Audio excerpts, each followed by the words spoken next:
Oh, huwag nyo naman ibay kasi lampas po ako eh. Lang. Oo. Kaya sabi ko sa'yo, ba't ka kasi umiinit agad ang ulo mo, nagagalit ka, Hindi dapat naman ako managas kasi ka. sir. Mga kababayan, tanong ko lang, bakit kapag disiplina na ang pinag-uusapan, madaming nagagalit? So, wait lang, di ba? Sinabi ko sana saglit lang. Oo. Uminahon ka kasi muna. Oo nga.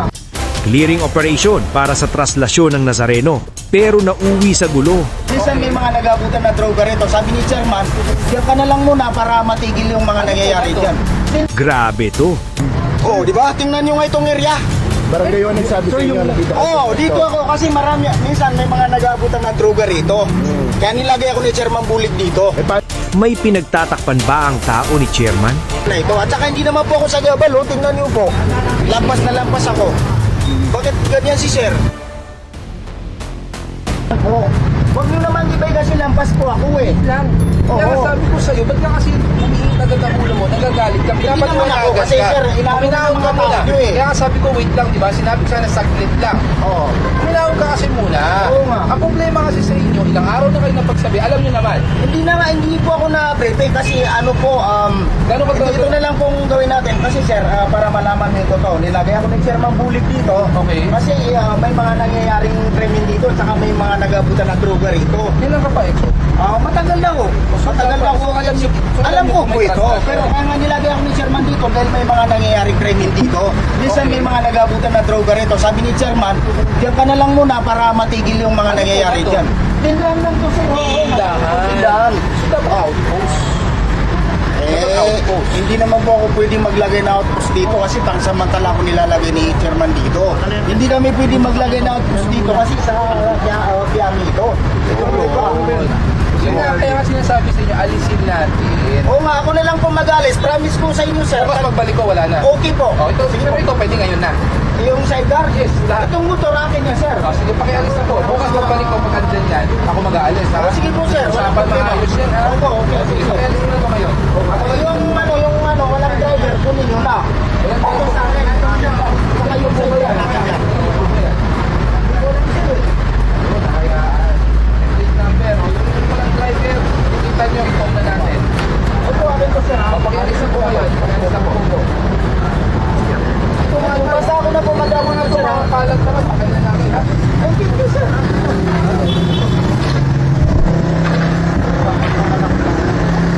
Bukas, ha? Pag andyan yan, ako magpapakila. At saka nila.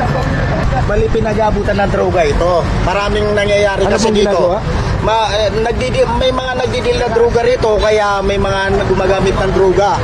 At saka may nangyayari dito ng mga krimen. Kaya sabi ni Chairman, diyan ka na lang muna. Nilagay niya ako rito para bantayan tong area na ito. Tsaka hindi naman po ako sa Gabal eh. Ayan o, malayo ako sa inano ni Sir Gabriel Go. Hindi ako sa Gabal, sir. Eh di kung ano na lang, mamaya alisin ko na lang po. Para ano, hindi naman ako sa Gabal dyan eh. Para puwersahin ako ni Sir Gabriel Go. Oh, di ba? Tingnan nyo nga itong area. Barangay 1 nagsabi sa inyo na dito. Dito ako kasi marami, minsan may mga nagabutan na droga rito. Kaya nilagay ako ni Chairman Bulit dito. Paano sa traslasyon? Alis naman po ako eh. Willing po ako umalis. Pero wag naman po resign ako. Alis naman ako mamaya eh. Alisin ko to talaga. Pag ano na lang kay Sir Gabriel, aalis ako mamaya. Alam ko naman po yung ano. Kasi dito ako lumaki. Alam ko yung katagal dito, sir. Oo, alam ko yung patakaran dito, sir.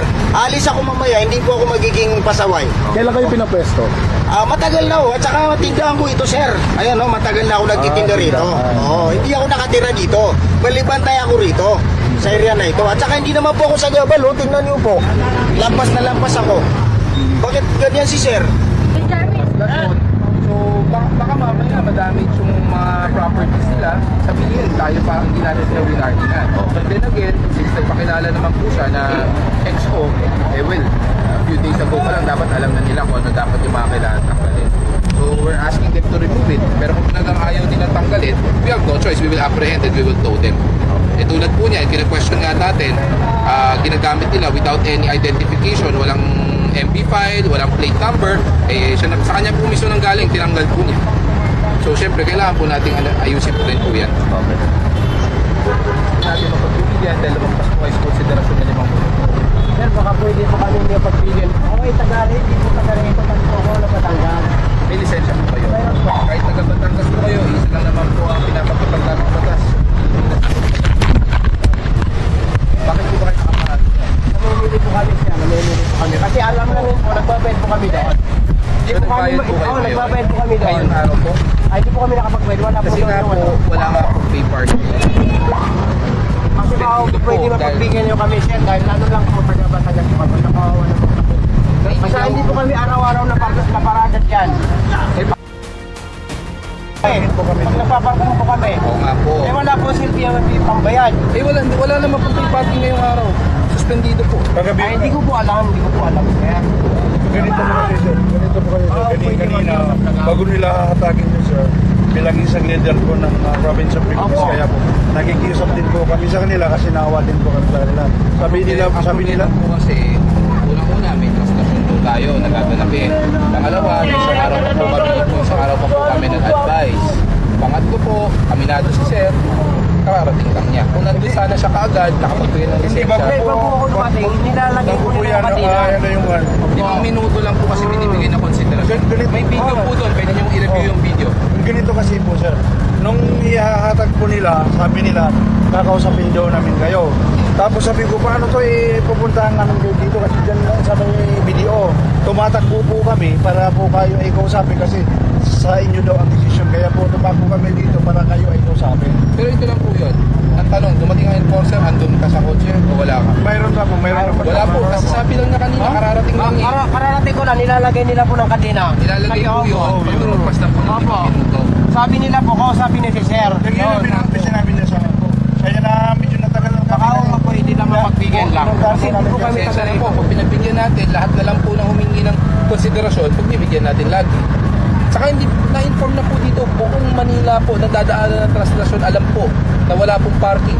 Actually, dumaan na po ang MTPB, nauna po sa amin. Saka nauna po sila.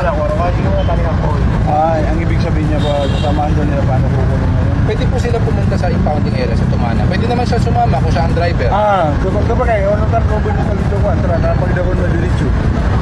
Basta sa kanya nakapangalan din. Oo. Apo, sa akin po nakapangalan. Pakita mo lang lisensya, doon nyo i-claim po yan. Ayusin niyo po sa impounding. Pwede ka naman sumama ngayon sa truck. Wala po akong pambayad dahil ano Pasensya na po ha. Hindi ko na po kayo matutulungan. Ang maitutulong ko na lang po, yung advice ko, ano kung pwede nyo gawin. Which is, pwede kayo sumama sa tow truck para hindi na kayo mahirapan pumunta doon. Sa ilang araw na po nag-advise. Kasi ako, alam ilang araw kayo nag-advise. Pero hindi ako taga rito. Paano ko malalaman kung nag-advise kayo na hindi ako taga rito? Hindi lang po kami. Hindi po Oo. Manila. Ay, taga Batangas po, paano ko malalaman? Ang MTPB po, LGU. Nag-advise din po sila. Pag mamadali ko po, patitin po ko, nasira. Pasensya na po ha. Lalo po ang Yun lang po, pwede po siya sumama sa truck para hindi na po siya mahirapan pumunta ng impounding area. anak ko to. Dito ba ninginin ko? Pagdagan ko truck ka. Para aligan ko lang. Adilin pa ko makaroon din sukon ka. Nakateman sukon, hindi picture. Usap na lang po kayo ha. Marami pa po kaming mapapasitahan.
Sa nalalapit na traslasyon ng itim na Nazareno, ipinatupad na ni Mayor Isko Moreno ang malawakang clearing operation sa mga dadaanan ng prosesyon.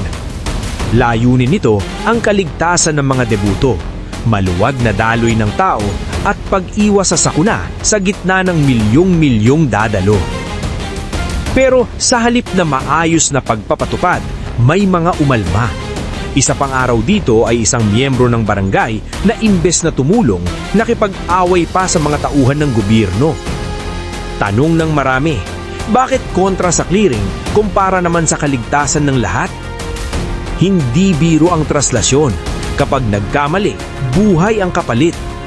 Kung may posisyon ka sa barangay, mas lalo kang dapat unang sumunod at makipagtulungan, hindi yung ikaw pa ang nagiging balakid.